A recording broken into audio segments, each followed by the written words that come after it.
Fala, manos e manas, tudo bem com vocês? Eu espero que sim. Vamos começar aqui mais um Contragolpe Cotidiano e hoje a gente vai ver as questões legais, a gente vai aprender um pouquinho mais sobre as questões jurídicas. Nós vamos falar hoje sobre a ironia das leis. Mas antes de começarmos, como sempre, o Contragolpe Cotidiano não é apenas um canal onde a gente mostra uma perspectiva masculina desprovida de cultura. Não, aqui a gente traz informações, aqui a gente traz conteúdo, aqui a gente relembra, quase como um telecurso 2000 de certas coisas importantes ou conteúdos do cotidiano, para tentar fornecer para vocês, meus ouvintes, uma qualidade e alguma coisa que agregue e ao mesmo tempo relembre de certas coisas que podem ter sido deixadas para trás. Então, para explicar por que a ironia, é porque isso embasa algumas visões masculinas do porquê que as leis também estão prejudicando os relacionamentos e porquê que as leis que estão sendo promovidas ou promulgadas estão, vamos dizer assim, dando um tratamento especial para um gênero e não para outro, certo? Bom, sem mais demoras, vamos lá. Para falar de leis, não poderíamos esquecer dele, um cara sensacional, um dos homens mais inteligentes que já existiram, que contribuíram para questões matemáticas, físicas e para situações do dia a dia. Eu estou falando dele, Sir Isaac Newton. Foi um matemático, um físico, astrônomo, alquimista, dentre mais uma lista de coisas importantes, considerado um dos maiores gênios da física e autor de teorias que contribuíram para conhecimentos de mecânica, ótica e gravidade. Entretanto, tio Newton deixou para nós como herança três leis muito famosas da física, certo?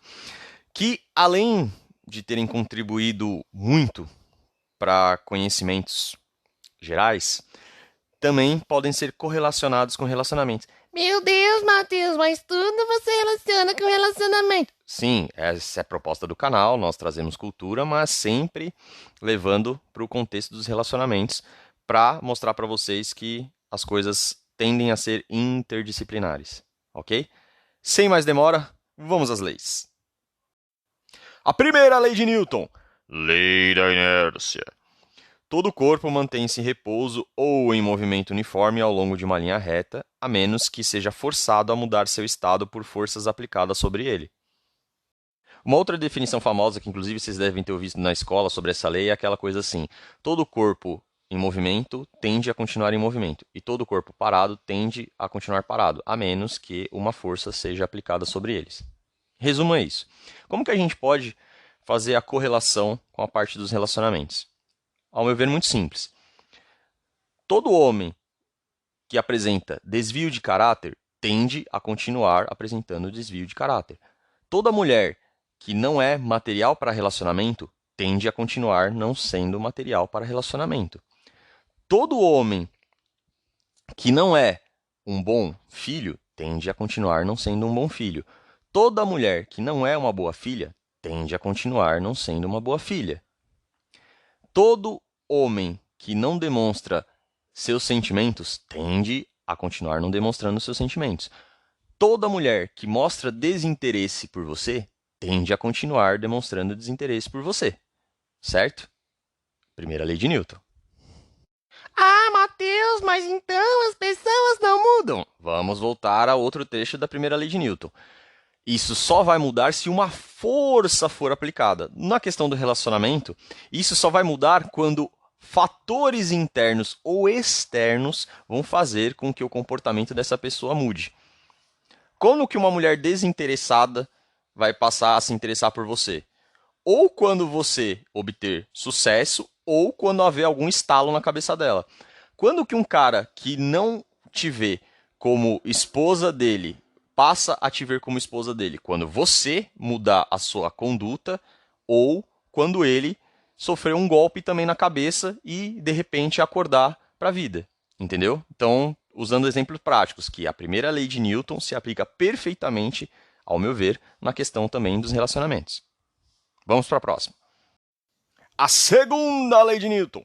Princípio fundamental da dinâmica. Quando a força resultante sobre um corpo é determinada pela variação de sua quantidade de movimento em relação ao intervalo de tempo, Essa afirmação origina uma das fórmulas mais famosas, que é força igual a massa vezes aceleração. Agora eu quero ver, meu querido, você relacionar isso com seu relacionamento. Calma, minha jovem, segura a emoção que eu vou explicar. Relacionamento de sucesso igual TEDA dividido por QV. Calma, Matheus, calma, não entendi nada. Calma, respira e acompanha o raciocínio. Relacionamento de sucesso igual TEDA. O que é TEDA? Tempo, energia, dinheiro e atenção. Dividido por QV. O que é QV? Quantidade de vacilo. Beleza? Então, se o número do TEDA na sua cabeça for aumentando e a quantidade de vacilo for diminuindo, provavelmente seu relacionamento vai obter sucesso. Contrapartida, se o TEDA for caindo e a quantidade de vacilo for subindo, muito provavelmente seu relacionamento vai fracassar. Explicado, minha jovem? Terceira lei de Newton. Lei da ação e reação. Para toda força existe uma contraforça de mesma forma e direção contrária. Uma aplicação clara da terceira lei de Newton, e não só para relacionamentos, mas para a vida, é uma outra lei também que é muito lembrada, principalmente quando há um término de relacionamento ou quando existe uma traição, algum desprezo, alguma humilhação, alguma situação assim vexaminosa de uma pessoa para com a outra, sendo que essa outra acabou não merecendo.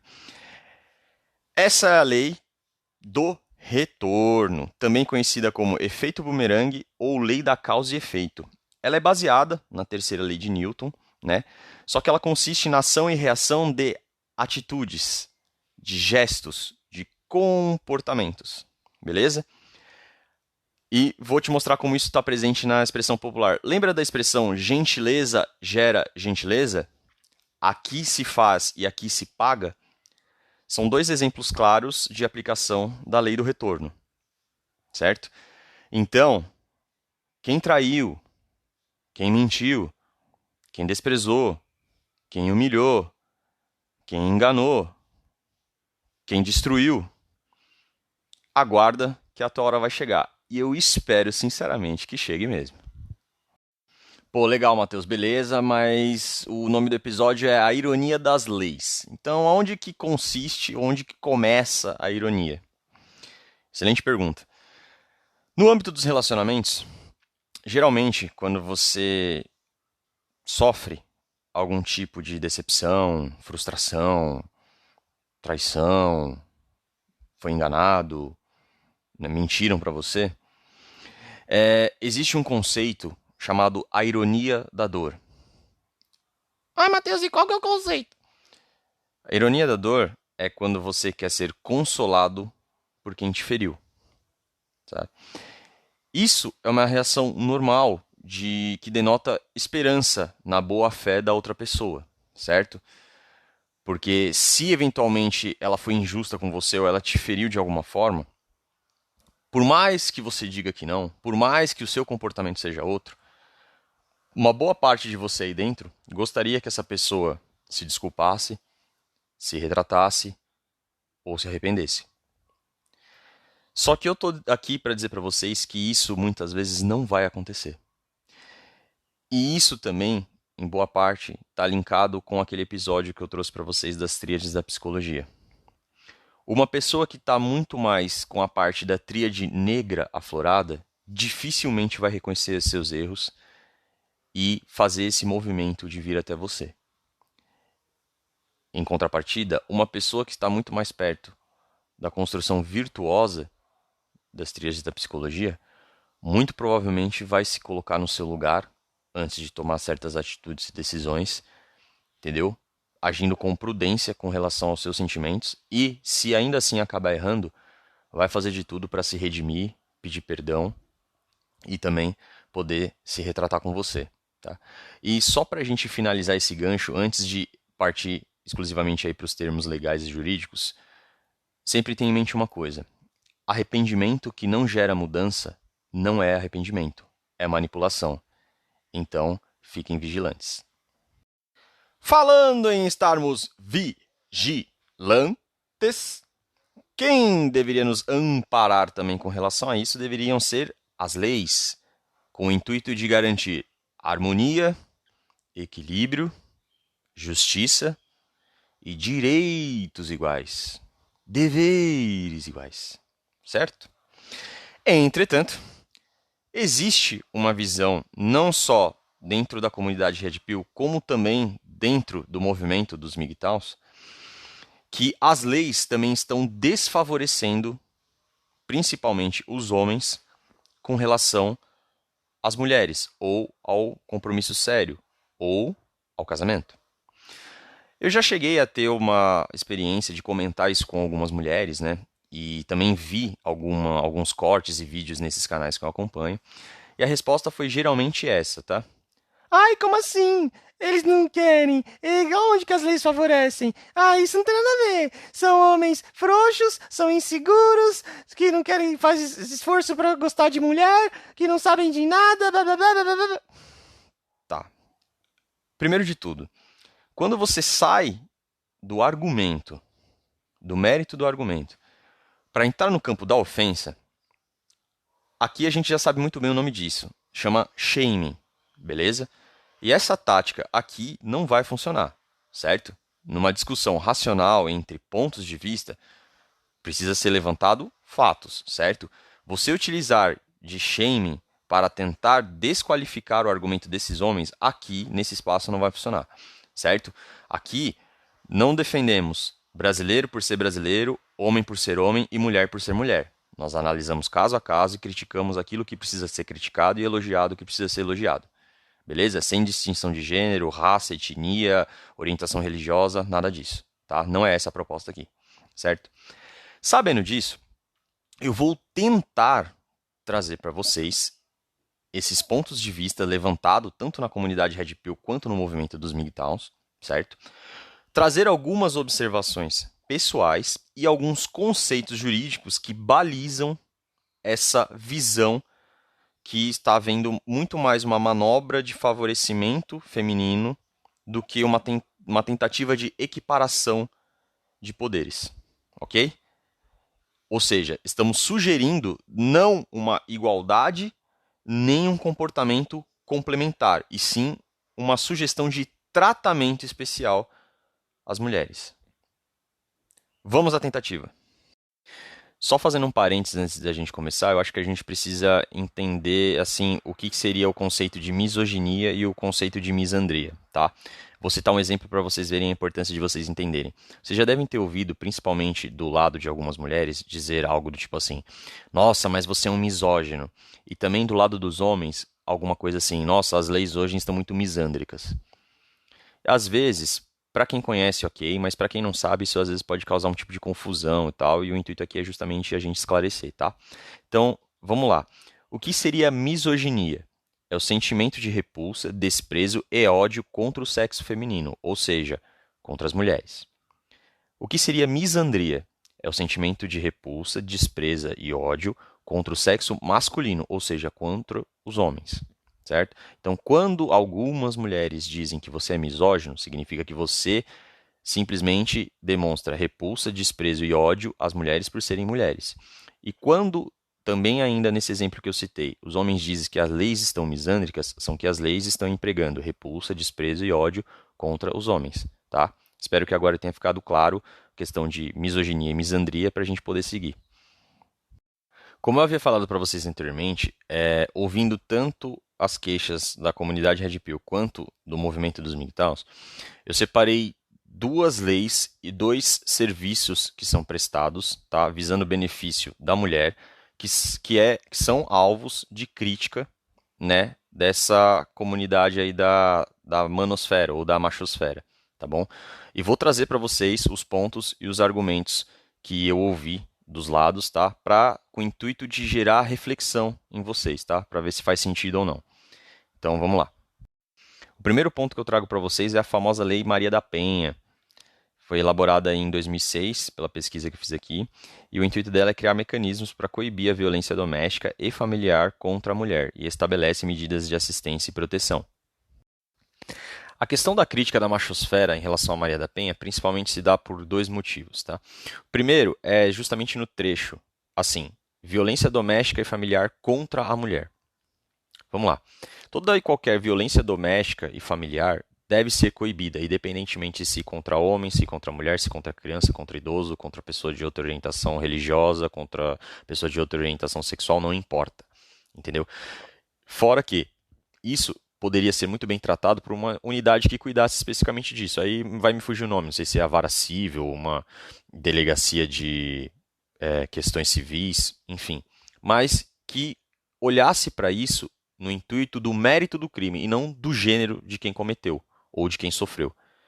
Entendeu? Então, essa é uma das críticas, ou seja, dá a entender que não está havendo uma iniciativa de igualitarianismo ou de cooperativismo, e sim uma tentativa de tratamento especial. Certo? Esse é o primeiro ponto.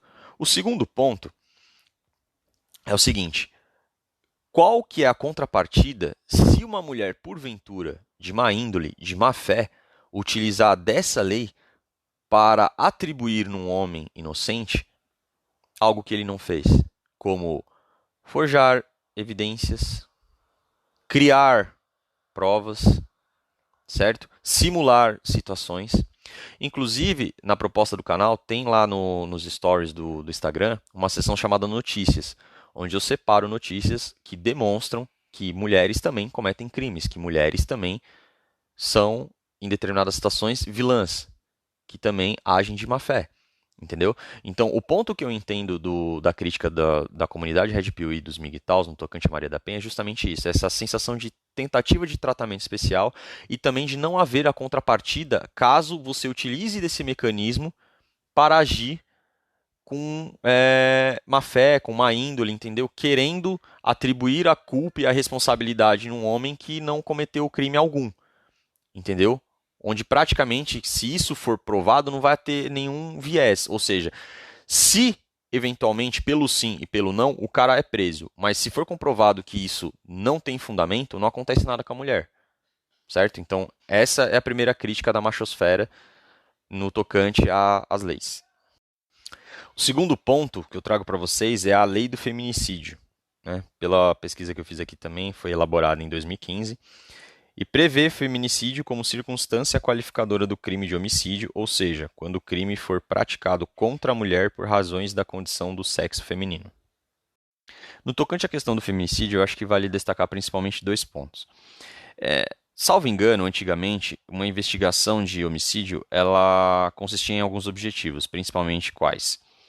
Descobrir quem foi o autor, classificar se era doloso ou culposo, ou seja, culposo é quando não há intenção e doloso é quando há a intenção. E qual era a motivação por trás do crime, certo? Então, a grosso modo era isso. Então, quando você pega a definição que estava ali, clara e concisa, e você cria um braço especificamente para um gênero, dá a entender, novamente, que você está concedendo privilégio, tratamento especial. Por quê? Porque o fato do homicídio em si, ele já é errado, independentemente se foi cometido contra homem, contra mulher, contra criança, contra idoso, não importa. O ato em si é errado. Então, assim, qual é a causa, motivo, razão e circunstância para haver esse braço a ser puxado? Ah, mas é para contabilizar o que foi feito contra as mulheres. Beleza, mas qualquer estudo de caso que você faz ali uma filtragem por sexo já pode te dar esse dado. Não há necessidade de você transformar isso num termo jurídico. Até porque se abre precedente justamente se fosse realmente uma luta para ser igual, de haver o quê? Machicídio, criançacídio, idosicídio. Percebe que à medida que você vai permitindo com que vários termos assim, sem aparentemente sentido lógico e coerente surjam, vai na verdade mais dificultando a resolução dos casos do que facilitando. Aí um outro ponto que também promovo um exercício para vocês é o seguinte: imaginem que uma senhora idosa, ou seja, uma mulher, ela é vítima de homicídio, certo? E essa mulher tinha uma opção sexual de ser lésbica, correto? E também, por ela ser uma senhora, ela era idosa, correto? Correto. Quando o investigador, o legista, as pessoas que estão lá para fazer os autos da investigação vão chegar, como que afinal elas vão começar a classificar isso? Vai ser feminicídio, idosicídio, lesbicídio, homicídio? Como que vai ser? Percebe que certas coisas que a galera está citando, principalmente da comunidade e também do movimento, se você parar para pensar friamente, existe um sentido porque isso já estava embutido na lei. O que trouxe de diferente você separar? Qual foi a principal contribuição com essa separação? Ao meu ver, não mudou a cotação do dólar. Simplesmente é a mesma coisa que dizer, em vez de eu usar desodorante no sovaco, eu uso desodorante na axila. Ou seja, é a mesma coisa. Certo? Então, sinceramente, se você parar para analisar esse tipo de coisa, há sim indícios de que está havendo uma sugestão de privilégio para um gênero em detrimento do outro, seguindo aí as críticas, né, e as queixas da galera da Red Pill e também dos MGTOWs.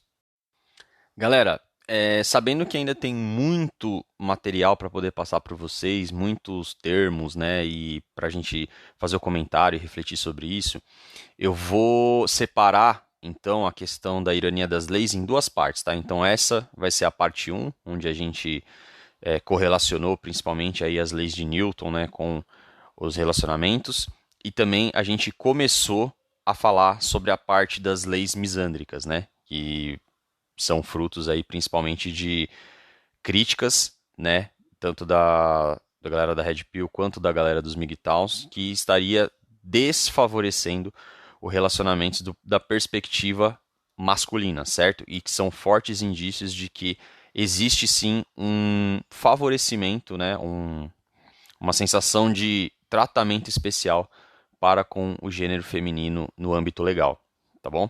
Então, vou parar por aqui e no próximo episódio a gente continua, ok?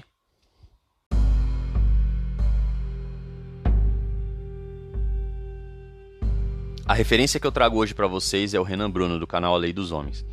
Como nesse episódio e no próximo nós vamos falar sobre leis, seria um desperdício não citá-lo aqui, né, e mostrar os motivos do porquê que eu acompanho e admiro o trabalho dele. Então, o primeiro motivo é a forma como ele se expressa, né, e como ele faz ser mais didático essa questão do entendimento legal e jurídico para os homens, né, e também mostra as ferramentas que eles podem usar justamente para agir com prudência ou se precaver de possíveis danos, principalmente aí no quesito moral e financeiro.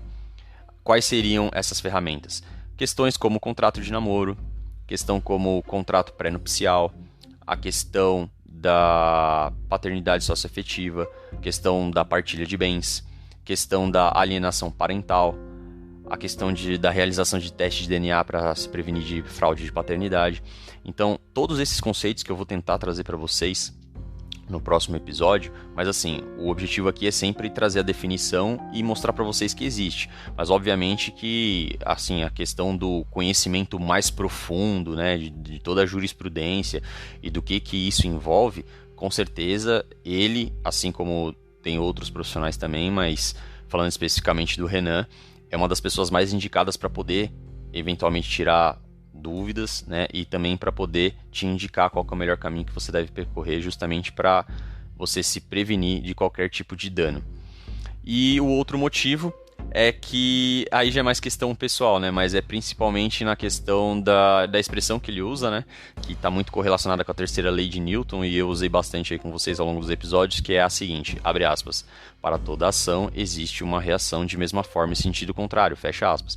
Essa expressão é muito utilizada por ele, né, no canal dele, e além de fazer referência à terceira lei de Newton, eu acho que por osmose acaba fazendo referência também à lei do retorno, né, mostrando justamente coisas que a Red fala o tempo todo, ou seja, de que eventualmente se ela tá te destratando agora, principalmente porque ela tá na fase dos 20, dos 30 e quer ficar no carrossel, não se preocupe. Por quê? Porque a sua hora vai chegar, né, a sua questão de você vai se desenvolver, você vai se tornar um homem melhor e você vai conseguir alcançar coisas maiores, e para ela também vai chegar, porque o tempo vence todo mundo, e com o tempo a beleza, a fertilidade e a jovialidade vão acabar se esvaindo com o tempo, e com certeza o comportamento e o pensamento vai mudar. Aí vai depender de você querer escolhê-la ou não para relacionamento.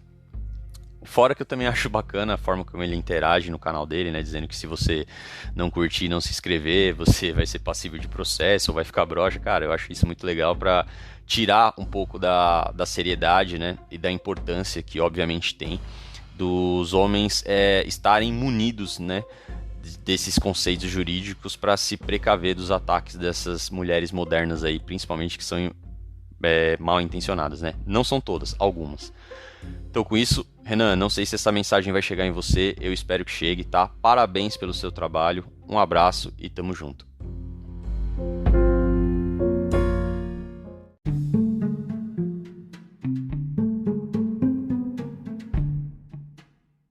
E chegamos àquele momento. Aspetta, Matteo, que momenti! Aquele momento de filosofia de boteco, aquele momento de sabedoria ancestral, aquele momento de conhecimento popular. A nossa famosa jantada! E a jantada de hoje é, abre aspas, a lei do retorno é cruel e implacável. Por isso, cuidado com o que você planta, pois um dia terá que colher. Fecha aspas.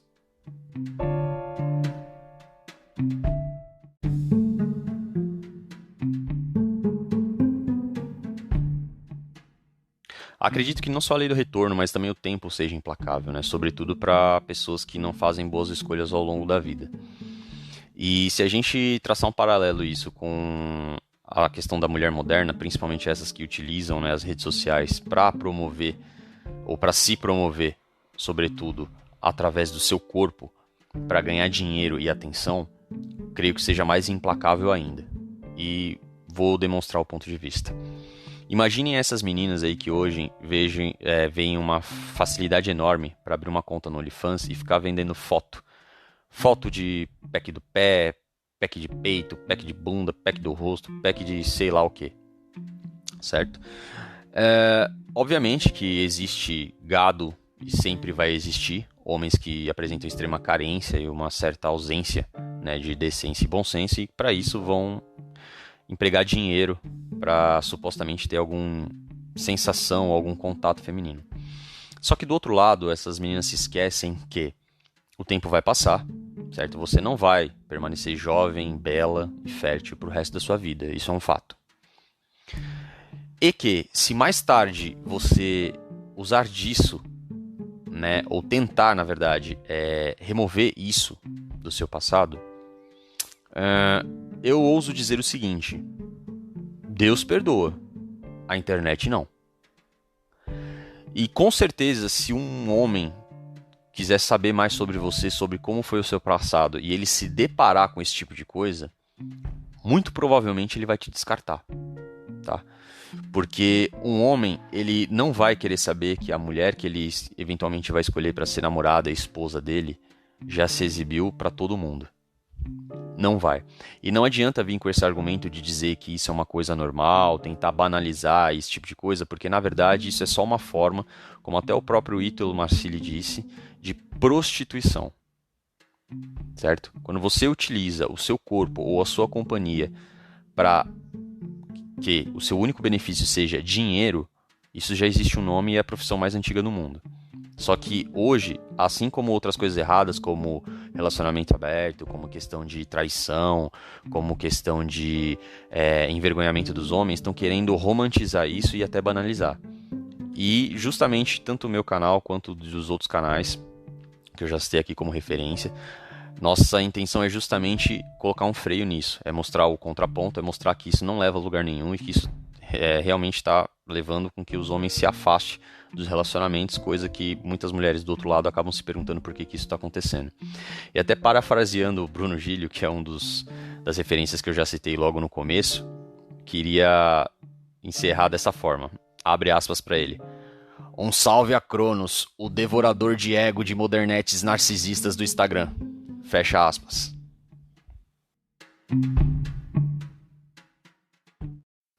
Antes de encerrarmos, vale os lembretes. Não se esqueça de seguir o canal no Instagram, @contragolpecotidiano, e também do e-mail, contragolpecotidiano@gmail.com, onde vocês podem interagir comigo, trazer algum relato pessoal que vocês presenciaram ou vivenciaram, entendeu? No intuito de que a gente consiga analisar, trazer luz a algum assunto, ou mesmo tentar ajudar vocês aí da melhor forma possível. Também não se esqueça de seguir o canal pelo Spotify e ativar o sininho para que vocês recebam uma notificação toda vez que eu postar um episódio novo, tá ok? E não se esqueçam que esse episódio das leis também foram separados em duas partes e o próximo episódio é a parte final, ok? Um abraço e até a próxima.